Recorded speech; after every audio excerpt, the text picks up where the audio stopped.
स्वावलंबी बनवण्यासाठी 40,000 रुपयांचं कर्ज देण्याचा विचार करताय।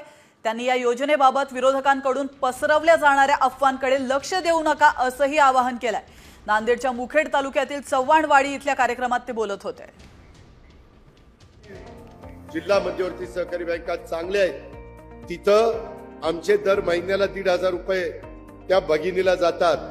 त्याच्याऐवजी त्या भगिनीला त्यांनी 30 ते 40,000 रुपये द्यायचे आणि हप्ता ह्याच्यातनं त्यांचा जाईल 40-50,000 रुपयाचं भांडवल जर तिला झालं तर त्याच्यातनं ती माझी बहीण काही ना काही स्वतःचा व्यवसाय करू शकेल।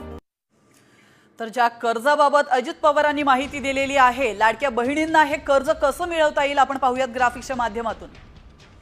लाडक्या बहिणींना आता कर्ज देखील मिळू शकतं।